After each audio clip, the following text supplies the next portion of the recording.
You have a couple of minutes to give us a little orientation with where we are in the piece. Okay, this is Pierre and Josephine again. Okay. I've reworked this several times, several different ways, and I ended up with this being the final scene right now.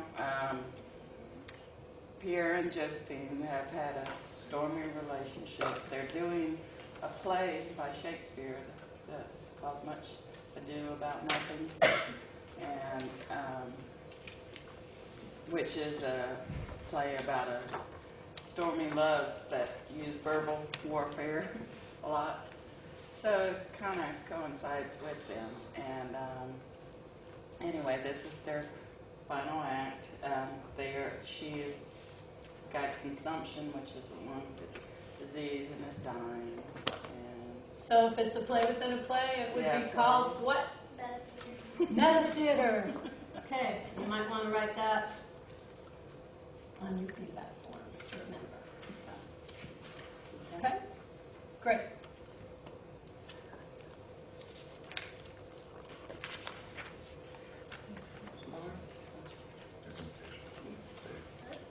Didn't I do the... Oh, you did. This is somewhat...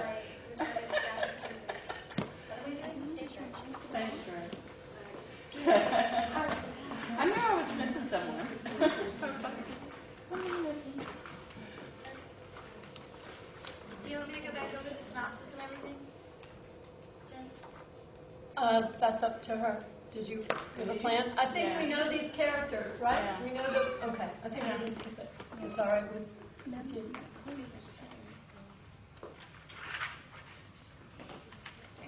Setting of this play is in 1840 at Covent Garden Theatre in London, England. The scenery needed requires two different stage setups. One set is for performances of the play that is performed in the front stage area, and one for the dressing room. On the back wall, a set of mirrors and a dressing table going across halfway. Several lanterns light the mirrors. On the left side of the stage, another wall juts out toward the audience with a door on it, with a hallway leading out off stage. At the end of the shelf, there is a reclining chair, and next to it is a dressing screen with another wall jutting out behind the screen. The shelf is covered with makeup and various beauty products and other various dressing room items. There are two dressing chairs. A screen will divide the front stage from the back setup. During the backstage scenes, the backstage will be visible through a scrim. During the front stage scenes, pictures will be projected onto the scrim for the scenery. Both sides of the front stage will be two balconies each side. In it, the audience sits with three who speak on the right-hand side. Final act. Curtain rises. The audience blacked out. Backstage is lit up. Pierre is lying on the recliner. Josephine behind the dressing screen walks out. I'm so tired of arguing. Let it rest already. It's our final bow. Pierre opens the door and looks toward the back curtain. Loud whispered voices of the audience are heard in the dressing room. Josephine sits in the chair. Is it true that Pierre was seen hanging out last night with that dancing Marie? I was there with Dara and I saw him myself. Shh, hold your voices down. They'll put more shame on that poor woman. Pierre shuts the door, sits in the chair next to Josephine. Josephine slams the brush down and picks up a scarf and ties it around her head. Listen at them. You make a fool of me. Why do you keep doing this? You told me you were at the Golden Fleece last night playing hazards with Philippe. Who is this Marie? Standing and walking to the recliner again, Pierre lies down and covers his head with his arm. Now, sweetheart, I was just escorting her home. You know me. It was nothing. In anger, Josephine looks at Pierre and shaking her head. That's what you always say. Well, it's the truth. You know I only love you. Does it mean nothing to you that I'm dying? You cannot keep your hands to yourself. Why am I never good enough for you? I'm so stupid to believe in you. Pierre gets up from the recliner and walks to Josephine and turns her chair around to him. What do you want from me, Jose? Or Josie, Josie. Josie. Who holds you when you're coughing up blood? Who washes the blood from your face and clothes? Josephine stands up and walks away towards the dressing screen. If you really loved me, why the other woman? You are like a drug addict seeking its next fix. Come now, quit acting so childish. I don't know how many times I have to say it. Pierre walks toward Josephine. Let it go. I told you, I love only you. Please stop harping on me. Let's talk about this tomorrow. No, we can't. I'm tired of being hurt and made a fool of. Soon you will have no one to part, as you say. Josephine sits down in her chair, picking up her powder puff and starts retouching her makeup. Pierre sits down in the chair next to her. I know you can't wait for me to die. Maybe I should just go find me a nice dude. You know that you would never leave me. You love me too much. Maybe that's part of the problem. You think you know me so well. I should just get up and walk out right now. Pierre laughs and turns to Josephine and then walks toward the door, opening it. Go ahead, but I know you won't. Like I said, you love me too much to ever leave me. Maybe tomorrow I will. Tonight, I want to finish this. Pierre shuts the door and goes to sit in the chair again. Finish complaining or finish the show? Which one? I hope it's both. I haven't made up my mind yet. Pierre walks over to Josephine. Josie, I love you more than anything or anyone in the world. Let's go take our final vows. They are waiting on us. You will have me to yourself from now on. Oh, Pierre, Pierre. I don't know why I can't resist you. You break my heart nearly every day, and still. Pierre, speaking softly. Hush, darling.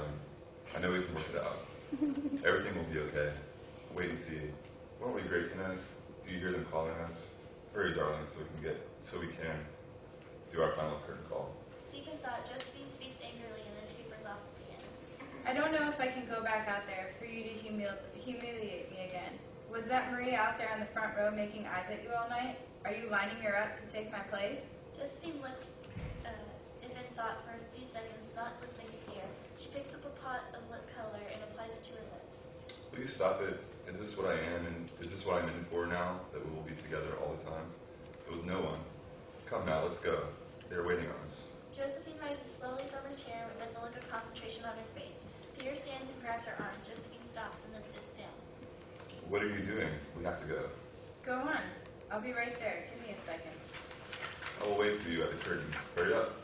Pierre walks to the door and goes out into the hall, clapping as her. Josephine drinks liquid from the bottle and rubs some on her lips, speaks to herself while leaving through the door.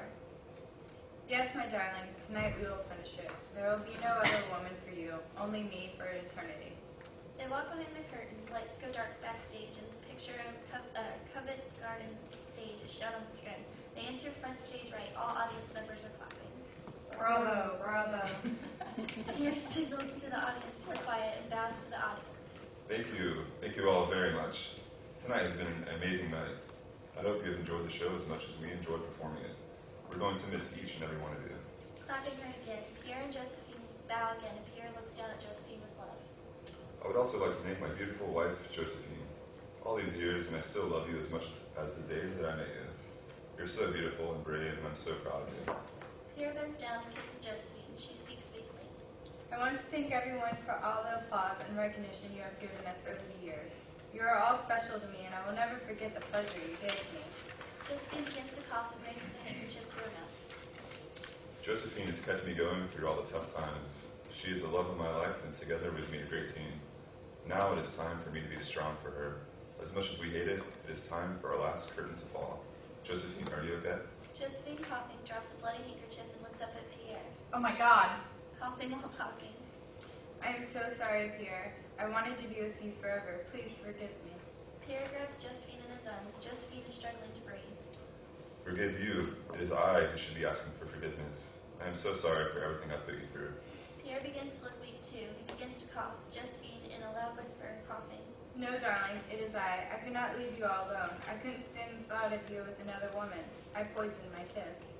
Josephine begins gasping for air, collapses to the floor. Pierre continues coughing and in shock. No, it cannot be. You couldn't have. You love me too much to do that. Please tell me it isn't so. Josephine dies. Pierre drops to the floor next to Josephine. Screams come from the audience. Somebody help them. Please hurry. Please don't do this. It can't be possible. I have so much love to give. You couldn't kill me. You love me. Josie, wake up, please. Tell me everything is going to be okay. Pierre struggles to breathe, choking and slowly falling over the top of Josephine. Why? Josie, no. Pierre dies. Lights to black curtain fall.